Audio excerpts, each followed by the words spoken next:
Om Namo Bhagavate Vasudevaya.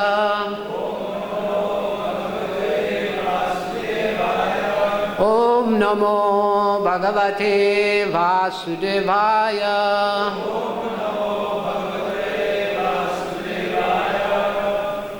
Nigama kalpatolo galitam phalam sukamukha davasamyatam bibata bhagavatam rasamalayam mahorahor sikabhunga bhavakaha Narayanam namaskritsa narasaiva narotamam Devim sarasvatim vyasam chacho jayanudhirayet Nasta prayasu abhadreshu nityam bhagavata sevaya Bhagavate utama shloke bhakti bhavati naishtike He Krishna Karuna Sindhu Dina Bandhu Jagatpate Gopesha Gopika Kanta Radha Kanta Namostute Tapta Kanchana Gourange Radhe Vrindavaneshwari Vishabhanu Sutta Devi Pranamami Hari Priye Vancha Kalpatarubhyaischa Kripa Sindhubhya Evacha Patitanam Pavanebhyo Vaishnavebhyo Namo Namaha Namo Mahavadanyaya Krishna Prema Padayate Krishnaya Krishna Chaitanya Namne Gaurataze Namaha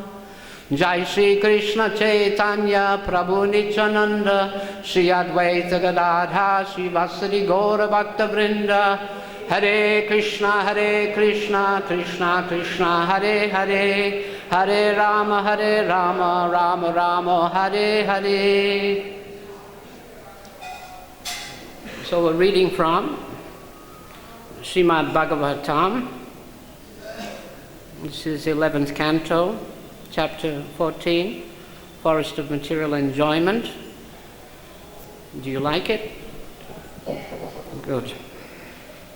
So we're reading from text 32, which is, the devotees seem to be just reading it once because it's very difficult to chant these prose verses. Kvajit drumavad adikatareshu griheshu ramsyan yataha vanara sutta daro vatsalo vyasavaya kshanaha. Word for word. Kvachit, sometimes, drumavat, like trees, as monkeys jump from one tree to another. The conditioned soul transmigrates from one body to another. Ahika ateshu, simply to bring about better worldly comforts. Griheshu, in houses or bodies. Ramsyan, delighting in one body after another, either in animal life, human life, or demigod life. Yata, exactly as. Vanara, the monkey. Suttadara Vatsalaha, very affectionate to the children and wife. Vyavaya Kshanaha, whose leisure time is spent in sex pleasure. Translation. Just as a monkey jumps from one tree to another, the conditioned soul jumps from one body to another. As the monkey is ultimately captured by the hunter and is unable to get out of captivity, the conditioned soul, being captivated by momentary sex pleasure, becomes attached to different types of bodies and is engaged in family life. Family life affords the conditioned soul a festival of momentary sex pleasures, and thus he is completely unable to get out of the material clutches. Translation, please repeat. Just as a monkey jumps from one tree to another, the conditioned soul jumps from one body to another, as the monkey is ultimately captured by the hunter and is unable to get out of captivity. The conditioned soul, being captivated by momentary sex pleasure, becomes attached to different types of bodies and is engaged in family life. Family life affords the conditioned soul a festival of momentary sex pleasure, and thus he is completely unable to get out of the material clutches. Purport by His Divine Grace A.C. Bhaktivedanta Swami Srila Prabhupada.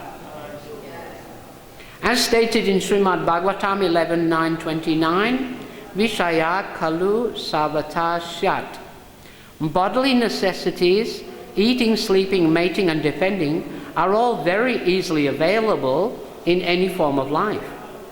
It is stated here that the Vanara monkey is very much attracted to sex. Each monkey keeps at least 24 wives, and he jumps from one tree to another to capture the female monkeys. Thus, he immediately engages in sexual intercourse.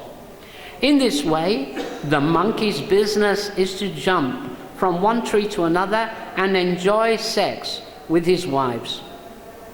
The conditioned soul is doing the same thing, transmigrating from one body to another and engaging in sex. He thus completely forgets how to become free from the clutches of material engagement. Sometimes the monkey is captured by a hunter who sells its body to doctors so that its glands can be removed for the benefit of another monkey. All this is going on in the name of economic development and improved sex life. Translation: just as a monkey jumps from one tree to another, the conditioned soul jumps from one body to another.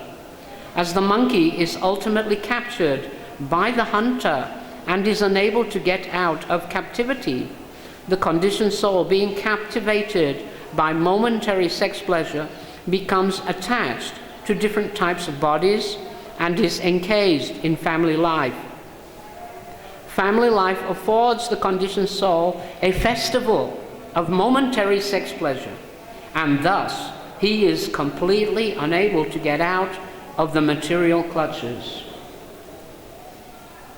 Mukam karoti vachalam pangum langayate girim yat kripa tamaham bande Sri Gurum Dinatarine Paramananda Madhavam Paramananda Madhavam. So Lord Chaitanya, he is calling us. Jeev jago, Gora Chandra bole, Kota nida jayo maya pisachira kore. How long are you sleeping? In the lap of Maya. Maya's lap. You think it's very nice. Especially this sex life. Everybody thinks it's very nice. Delikaladu. I remember when I first came to Krishna consciousness, I couldn't work it out what devotees were talking about. Eating delikaladu in the mind, Bhakta John. I'm like, what are you talking? I don't know what you mean. What is this delikaladu? Delhi laddu. There's one shop in Delhi that makes this laddu, like so sweet and so nice texture and so tasty. Oh, if you have that laddu, you can't get it out of your mind. You'll just want more. And those people who haven't had that laddu, they're dreaming also. Oh, when will I get that laddu? They're also dreaming about it. They can't get it out of the mind. Actually, it's in the mind. Really, it's nothing, is it? It's just some laddu. But what we make of it in the mind The mind ornaments it. It makes it sound, oh, you're really great.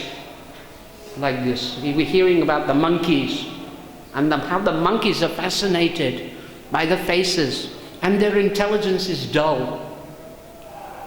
They can't see that the death is coming. Death is coming for certain. And they don't understand the evolutionary process that we were hearing in the previous sloka. They don't understand how the soul is meant for liberation, not just from material liberation, but is meant for developing love of God and going back home, back to Godhead, to be with Krishna in an eternal loving relationship. They don't understand the purpose of life, the goal of life. They're thinking that just to get some money and some sense gratification, live like a monkey and enjoy. And the monkeys are silly, foolish, short term. They're not thinking about anything much, only how to fulfill, eating, some place to eat. What do we eat? Like some of the brahmacharis. Well, what do I eat? I just want to eat. Like this. And as long as I can get food. And here in Vrindavan also, many of the beggars, their main concern is how to get food. And lots of it. Good quality. I want good quality food. Eating and sleeping. Getting a place to sleep. When the summer's there, it's not bad. You can sleep anywhere. Like that, you can just get a mat and throw it out and sleep outside. But now, it's cold now. It's really cold, so we don't see the sadhus sleeping on the side of the road now. They're gone. They're gone. Where did they go? To their house, of course. You know, with their wives, of course, or their girlfriends. Or they're staying somewhere at their friend's house. They're all keeping warm. Because these are the necessities of life. Eating, sleeping, and what's the next necessity? Mating. Mating. Eating, sleeping, mating and defending. Mating is a necessity of life. Get a load of that. It's a necessity. How is it such a necessity? Because I have a material body. And along with the body comes a lot of energies, which are the bodily energies. This body is like the body of a monkey, like the body of a dog, like the body of a cow or a goat. And it has energies in this body, within the blood, within the semen. And it produces all of these demands. The demands of the body, the demand of the tongue, the demand of the belly, and the demand of the genital. And they're like forces, very powerful forces, energies that are pushing me. Therefore we see devotees even, if you went to prasadam today and you went there and they said, oh sorry, cooking didn't happen. Like I said, the bodily necessity is there. Food. Then immediately the brahmacharis, wah.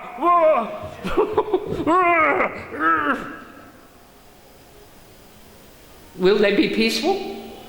Will you be peaceful? No. You won't be peaceful, will you? Because your stomach and the tongue, the satisfaction of the tongue and the belly, immediately you feel the pressure, the forces of material nature. You'll feel it because you have a material body.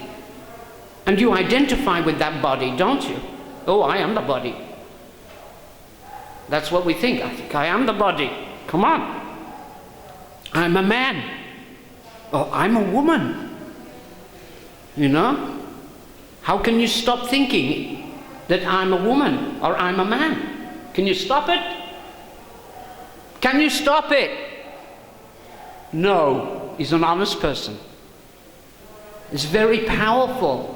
It's very powerful because I'm living in this body, and because of its nervous system, the whole nervous system is wrapped around me with the life airs, and I'm completely absorbed in the material body, thinking I'm a man and I'm a woman.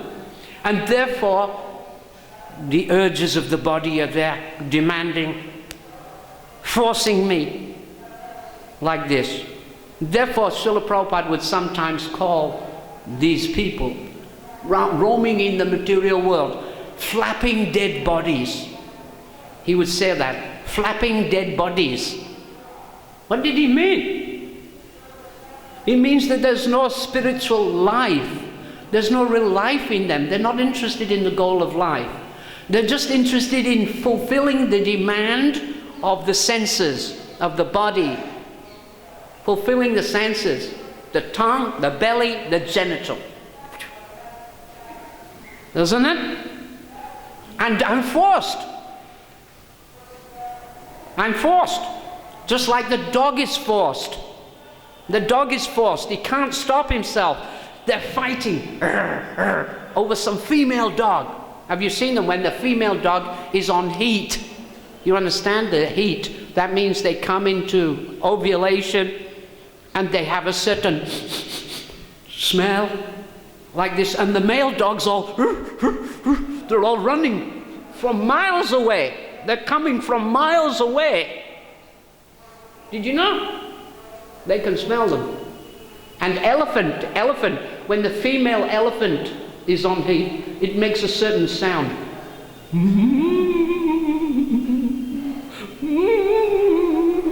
But you can't hear it, it's very low frequency.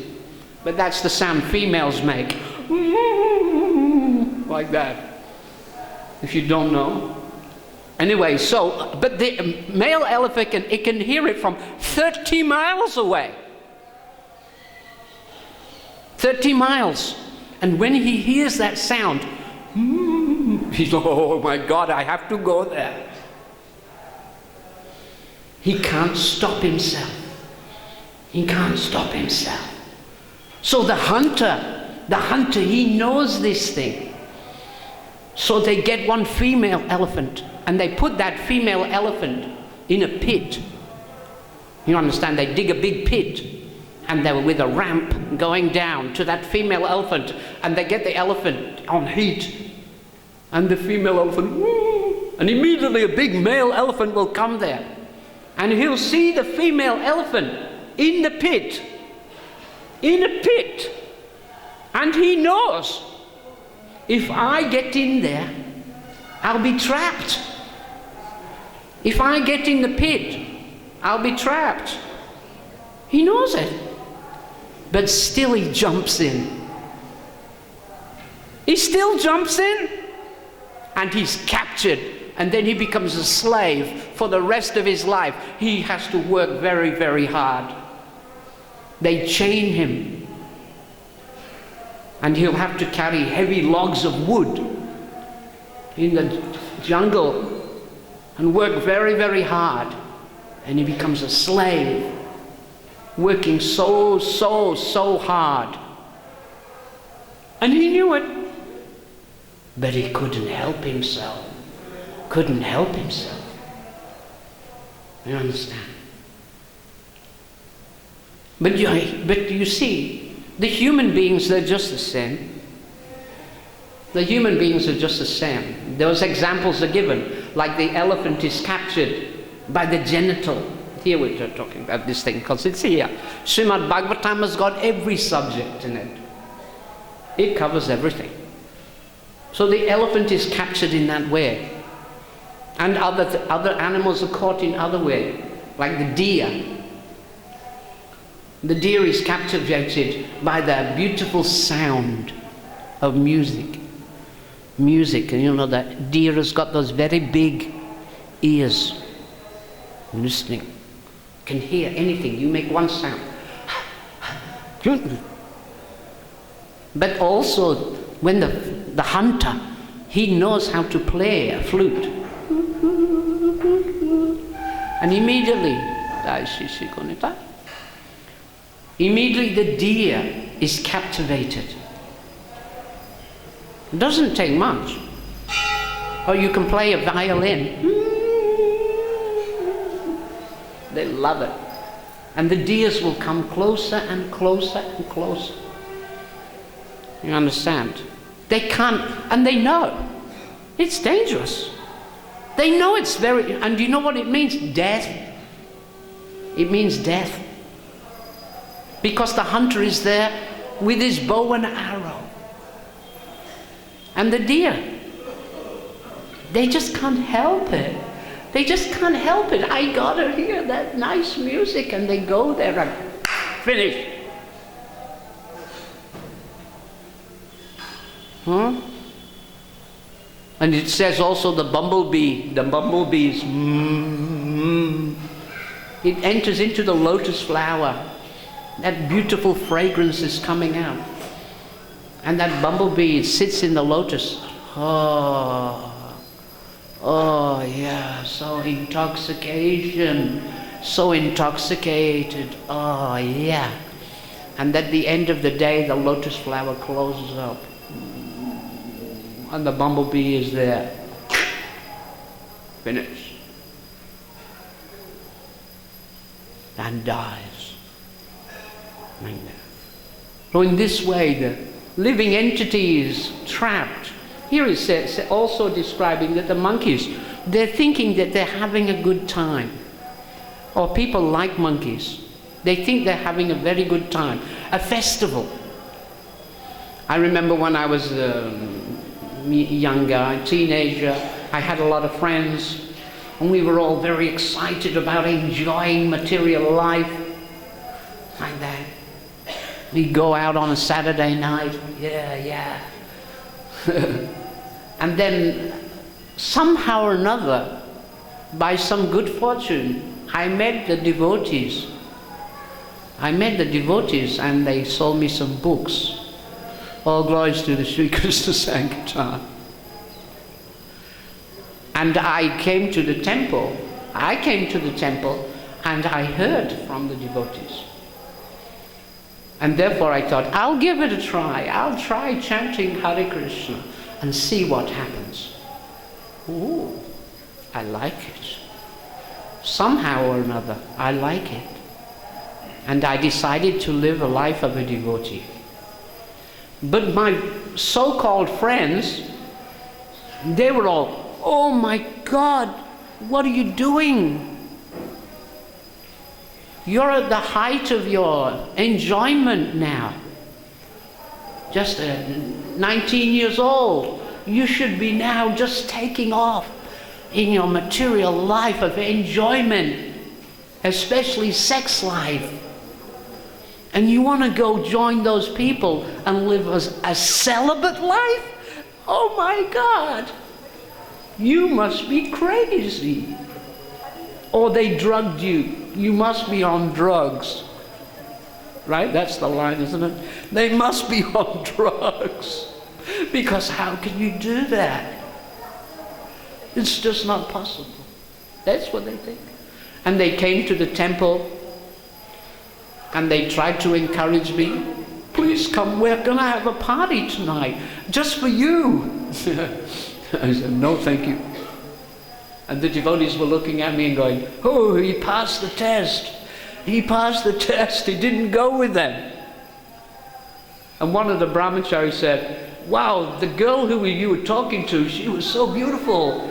She was so beautiful. If it was me, I would have been finished. He said, my estimation of you just went up about 10 notches. Back to John. I said, thank you.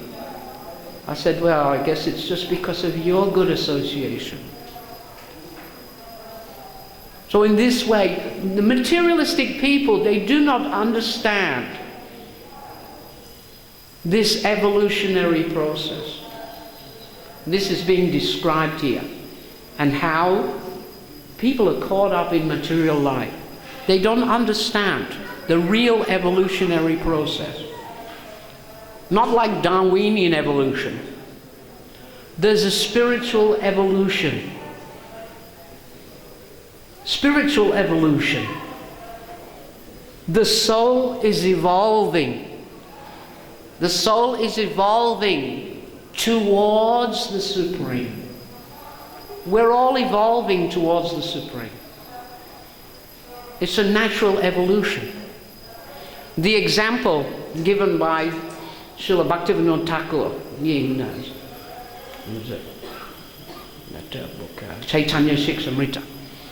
Yeah. He says that it is just like the development of a lotus flower.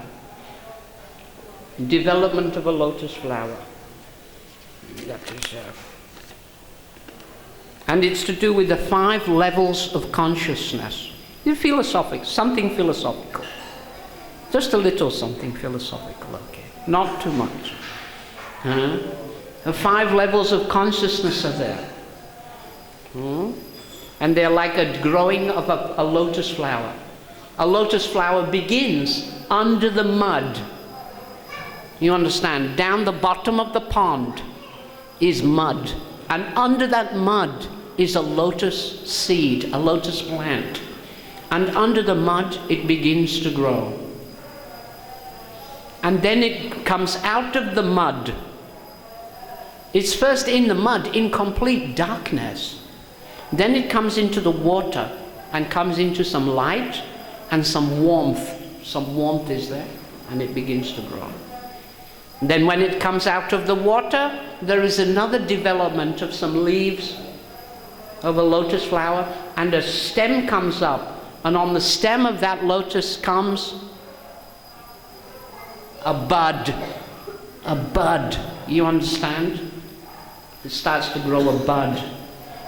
And then in the sunlight, sucking up so much water, then that bud begins to open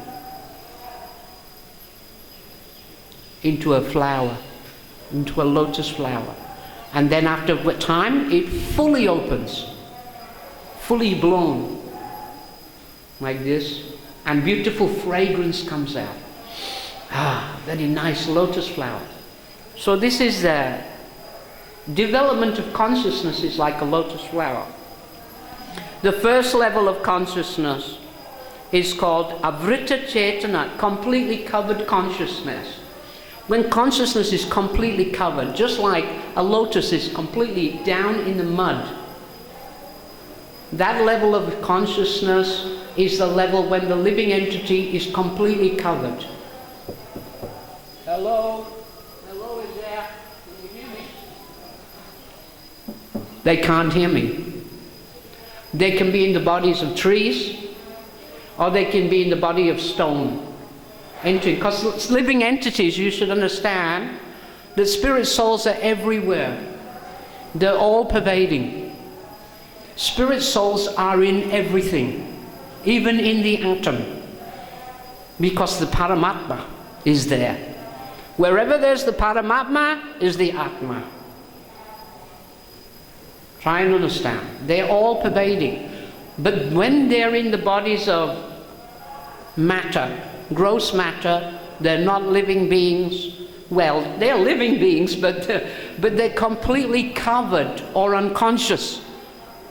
Their consciousness is like that, like a plant stuck deep in the mud. No activity at all. So that is called Avrita Chetana, completely covered consciousness. And when it starts to develop, it's called Sankuchita Chetana. Sankuchita Chetana means shrunken or contracted consciousness. That's just like when the living entity is in the body of a monkey, or in the body of a pig, or a dog, or a camel. These are animal forms. Therefore the consciousness is there, and you can see it has desires, it's running around, but it's got no higher intelligence, no aspiration for anything spiritual at all. It's just looking for eating, sleeping, mating, defending. Finish. You understand? So that's called shrunken consciousness. It has consciousness. Whether completely covered consciousness, you can't see anything alive in it. They're there. The living beings are there, but they're completely sleeping. But when they're in animal forms, when they're in the animal form, they're moving around like this and they're doing things. This is shrunken consciousness. Sankuchita Chetana. And then in the human form of life, it's called Mukulita Chetana. Mukulita means budding. Budding. You understand? Now it's budding. Just like the lotus is coming and growing, and it's budding. So this is called the human form of life. That there's a bud. In other words, there's potential for spiritual life. You understand? Now, why doesn't it flower? Why doesn't it flower? Because in the heat of the light of sun, the water dries up. In the summertime, those lotuses come up. And if it's only in a little bit of water, the water dries up. And if the water dries up, well, what will happen? There's a bud. Boop.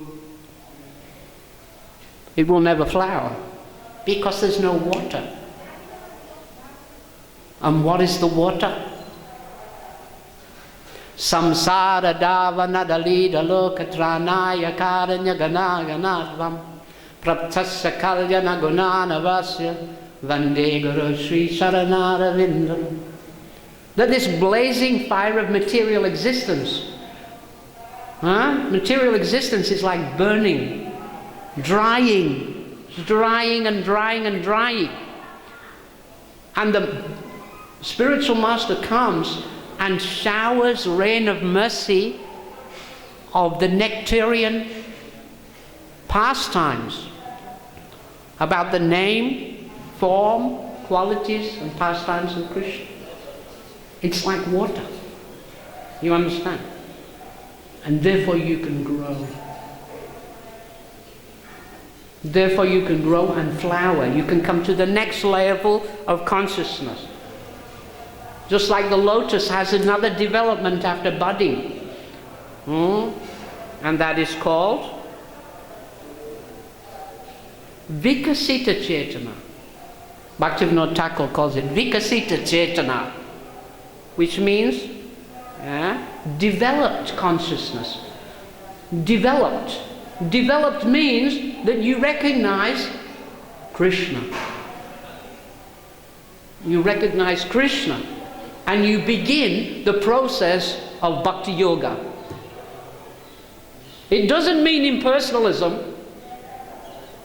Impersonalism is dry.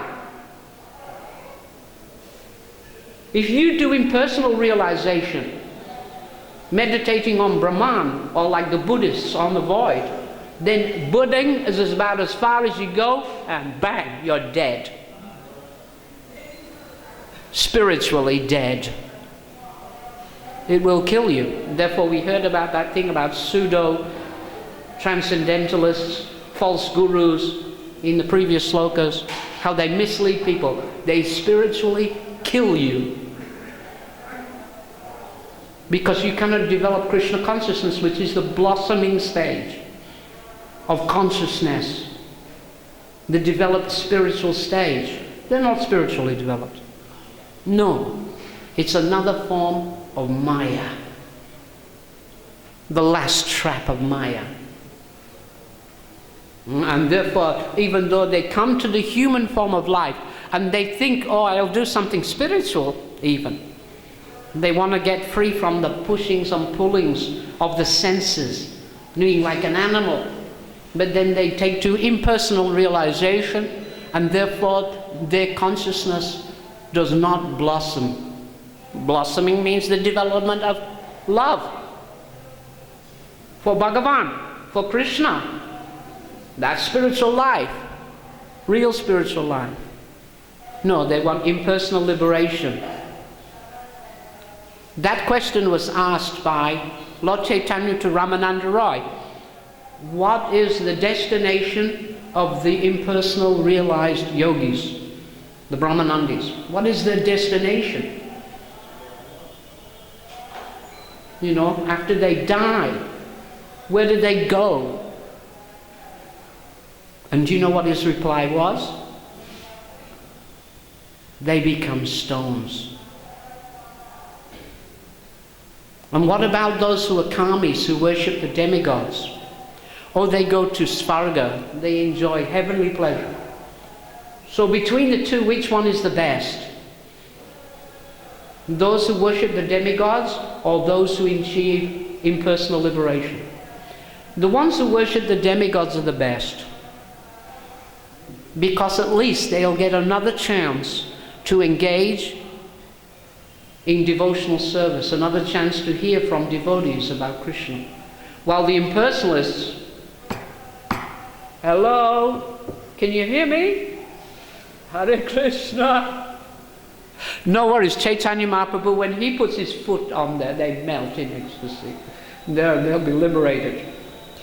But me, I don't think I can do much. But it's said when we're chanting Hare Krishna, Hare Krishna, Hare Krishna, Krishna Krishna, Hare Hare, Hare Rama, Hare Rama, Rama Rama, Hare Hare. The echo you hear when we're chanting Hare Krishna, that's them. They're chanting back. They're chanting back, those jivas. So that is the destination of the impersonalists. And they enter back into Stavayoni, like trees or stones, a mountain, something. And then they begin the evolutionary process again, evolving into aquatics, like that, into birds, into insects, bumblebees, coming up through different animal species, and then back again into the human form of life. Again, the whole thing again, through 8,400,000 species. What a trouble. Undergoing repeated birth and death again and again and again. And then when they get to the human form of life, they finally want to be something spiritual, and they become a voidist or an impersonalist, and finish. Again, back to the bottom. Back to the bottom again. That's why devotees say this impersonal liberation is suicide.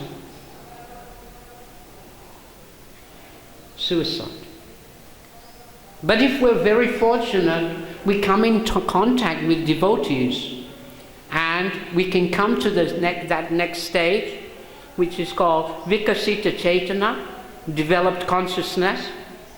And if we undergo the process, which is such an easy process, it's not a difficult process.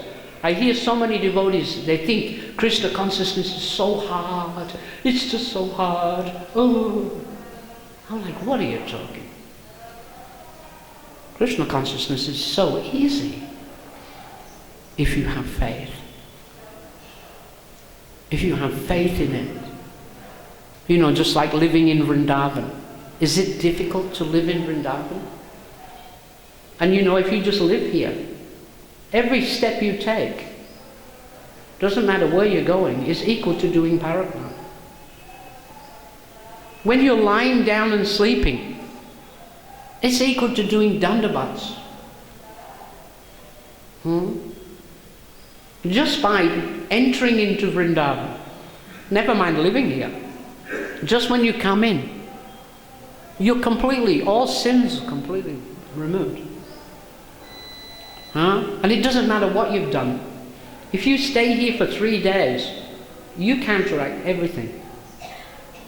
Even if you come here on business to make money, like these shopkeepers, at the end of their life, they all go back home, back to Godhead. It's that easy.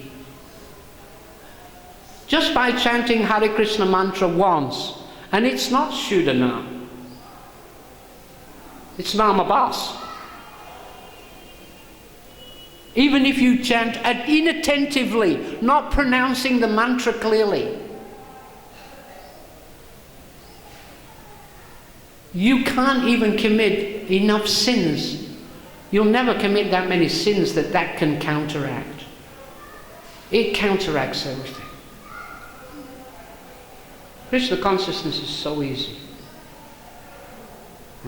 And therefore very quickly you'll come to the fifth level, which is called Purna Vikashita Chetana. Purna, fully developed consciousness. It's the fully developed, when a lotus flower is fully blossomed consciousness, full blown love of God, Krishna Prema. Krishna Prema is the fully developed consciousness. Ms. Bhaktivinoda Thakur has said. He has given this explanation. And that is the evolution of the soul. The soul is meant to evolve to that position. It's just that in the human form of life is a junction. The human form of life is a junction because in the human form of life you are given choice. In the other forms of life they evolve automatically. Automatically they're evolving. The souls are evolving up and up and up and up to the human form of life. And in the human form of life you're given choice. You're given independent will. It's a gift. It's a gift in the human form of life. Monkeys don't have it. Bulls do not have it. Goats do not. Vultures don't have it. No, they're forced to act according to their natures. They have no choices. They're just forced by material nature. But as a human being, you have choice.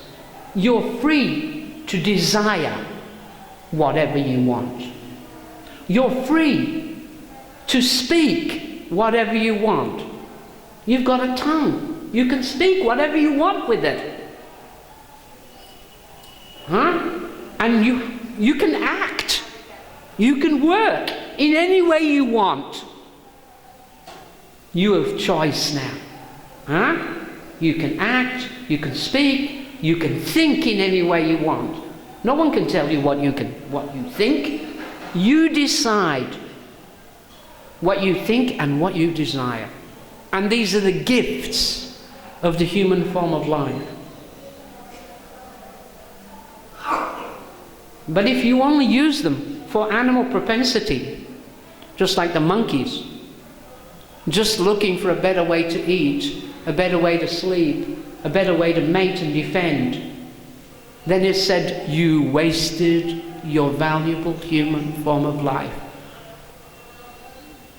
And the person who wastes these things is called a kripana, miserly person. It's a miserly person.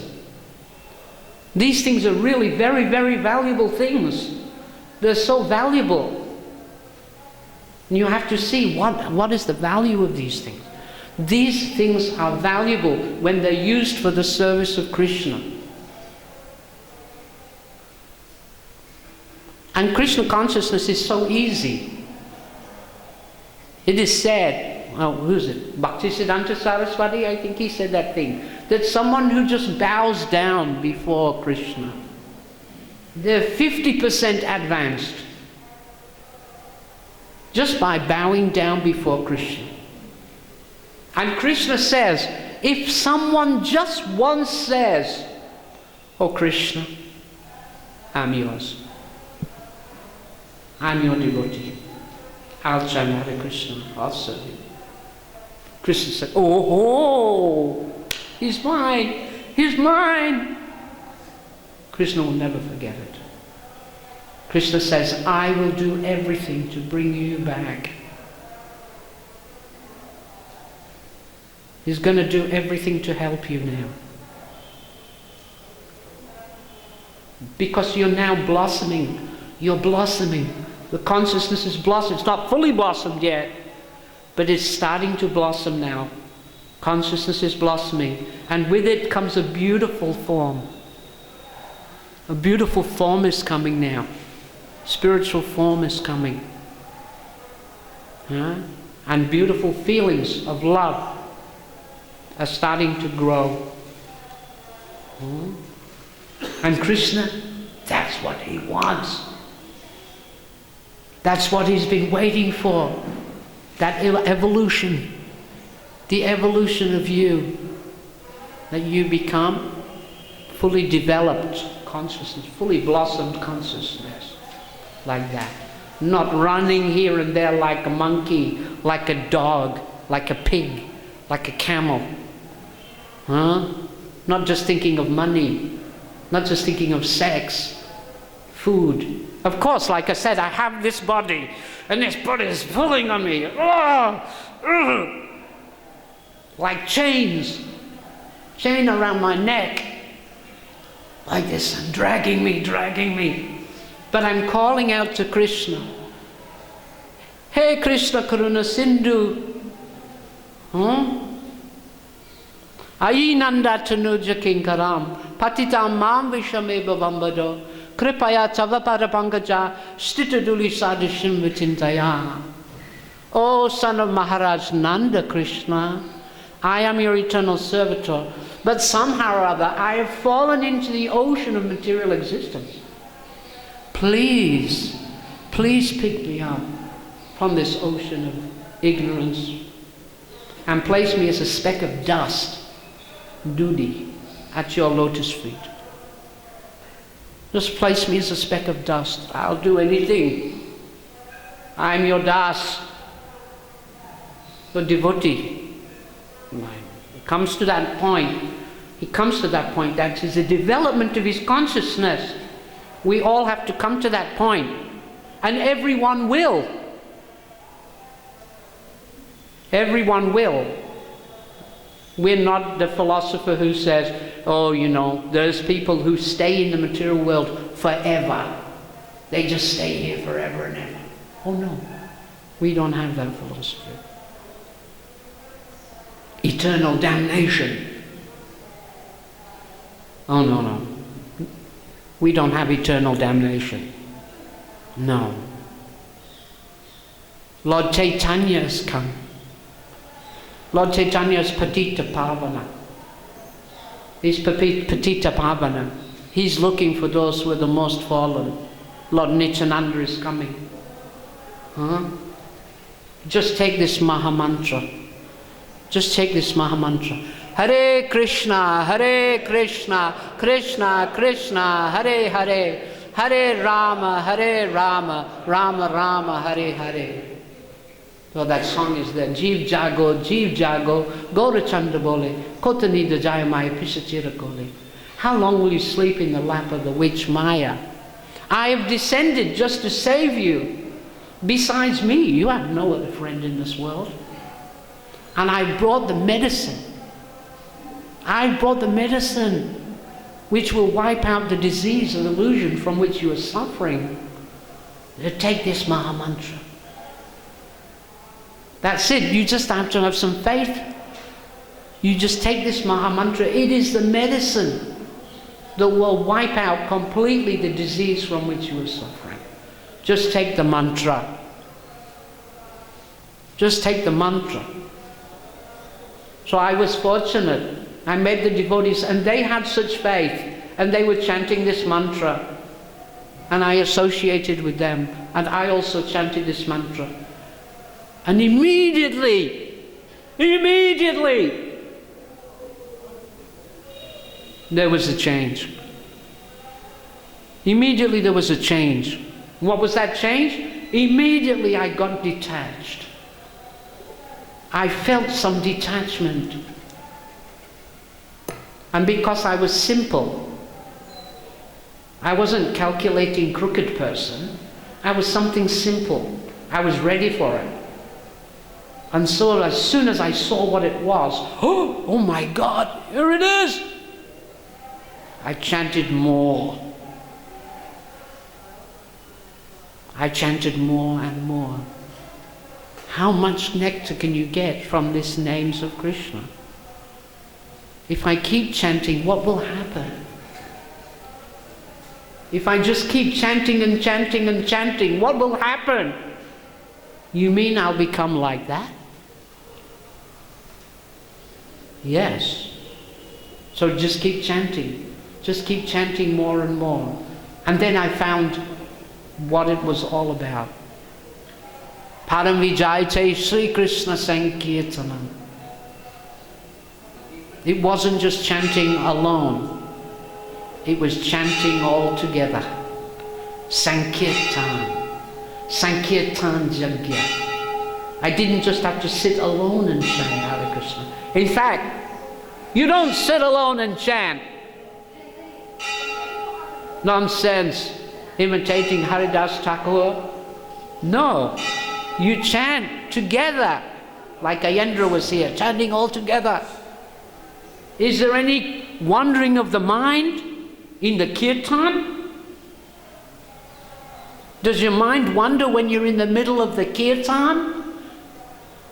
Are you time traveling in the middle of the kirtan when there's a big kirtan going on and the madangas are booming, the kartals are crashing, and the devotees are jumping? Hare Krishna, Krishna Krishna, Hare Hare, Hare Rama, Rama Rama, Hare Hare. That is the best kind of meditation. That is the best bhajan. And it is the only process in this Kali Yuga. Not deity worship. Not deity worship. No. Not jagya, doing fire jagyas, or tapasya, or study of shastra. No. Not meditation on Leela. You know, meditating on Leelas of Radha Krishna. No. Jagya Sankirtana Praye Yujanti Hi Shumedasa. Those who are intelligent will understand. It's Sankirtan Jagya in Kali Yuga. Therefore it said, Param Vijayate Sri Krishna Sankirtanam. Sankirtanam. Therefore, my Param Gurudev, he would say that unless we do Sankirtan, it is constantly done in the temple and in your life, then you will never get out of Maya. And as soon as there's no Sankirtan, congregational chanting, then there'll be so many material desires. There'll be so many differences of opinion. There will be so much fault-finding, quarreling, hypocrisy, because there's not enough Sankirtan. And as soon as you do more and more Sankirtan, therefore here in Vrindavan you do 24 hours Sankirtan. 24 hours Sankirtan Jagya. Like that, you can come and sit here and you can do Sankirtan.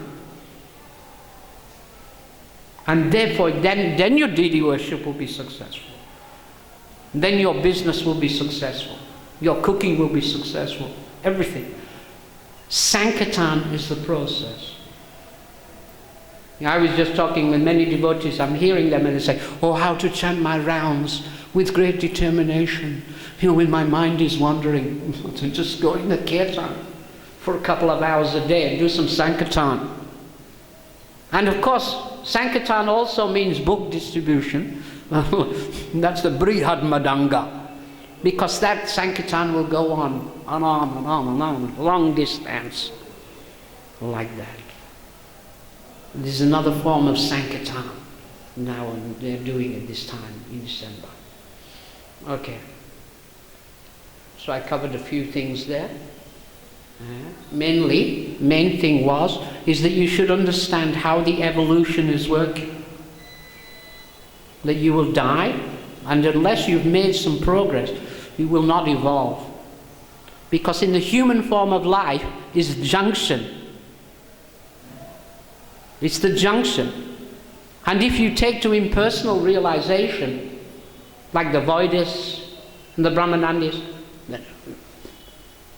again, go through the whole thing again.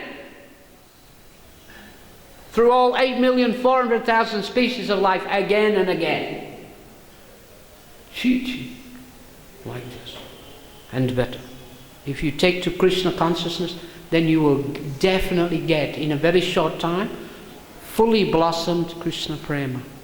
And achieve the ultimate goal of the living entity, which is fully evolved Krishna consciousness. So I all thank you very much for being patient with me. And